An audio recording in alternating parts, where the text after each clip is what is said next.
আজকে আমরা আবার বাঁকুড়ার উদ্দেশ্যে রওনা দিয়েছি।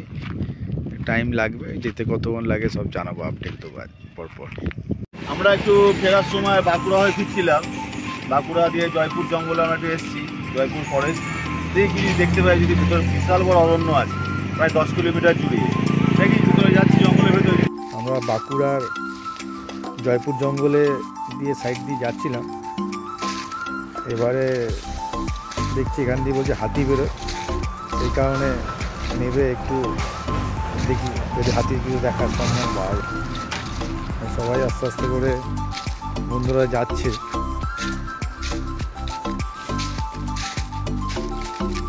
ঘন জঙ্গল,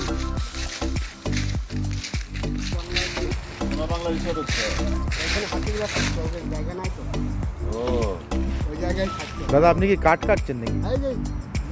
গুড়ি বানানোর জন্য। এখানে আগে যে সোনার বাংলাটা ছিল ওখানে হাতি থাকতো, যখন থেকে সোনার বাংলা হোটেলটা হয়ে গেছে তখন হাতিদের থাকার জায়গার অভাব হয়ে গেছে।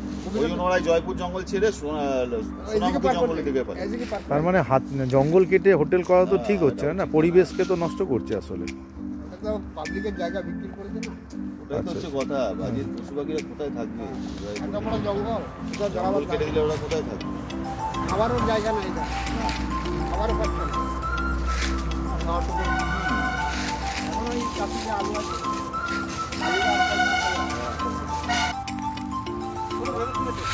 না না, উনি কি বলছেন দাদা, ভেতর দিয়ে কি যাওয়া যেতে পারে?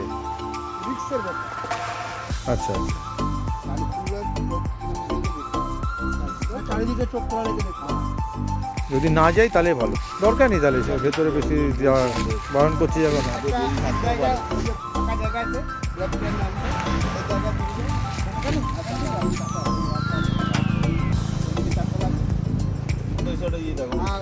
উনি এখন বারণ করছে, ওদিকে না যাওয়াই ভালো, দরকার নেই, চলো ব্যাক করি আমরা সবাই।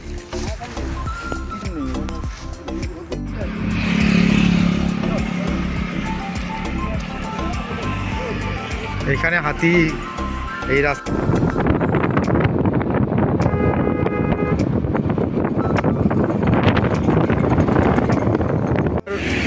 জয়পুর জঙ্গলে একটু ঘুরতে বেরিয়েছি। সাইডে দেখছি চারিদিকে কি একটা ভদ্রলোককে পাওয়া গেছে, দাদাকে দেখি দাদা কি বলছে। দাদা, এখানে কি তোমার জঙ্গলে হাতিপাতি দেখা যায়?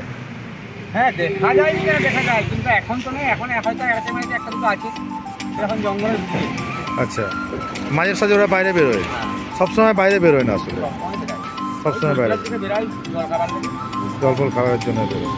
আর এছাড়া হাতি ছাড়া কী কী দেখা যায় এখানে? আচ্ছা, ঠিক আছে ঠিক আছে। এখান দিয়ে হরিণও ক্রস করে সব রাস্তা। এক দাদার সাথে দেখা হয়েছে, দাদা বাইক নিয়ে যাচ্ছিল। দাদা, এখানে কি কি মোটামুটি হাতি বা অন্য কিছু কি কি প্রাণী দেখা যেতে পারে? আচ্ছা, সবসময় দেখা যায় না। আর এই জঙ্গলের নাম কি আছে? এটা জয়পুর আছে না? আপনি যাচ্ছিলেন এমনি লোকালই তো? আপনি এলাকায় বিষ্ণুপুরে বাড়ি, আমি প্যান্ডেলের কাপড় যাবতীয় মাল বিক্রি করি, ডেলিভারি দিতে গেছি। ঠিক আছে, আপনার সাথে কথা বলে ভালো লাগলো। ঠিক আছে।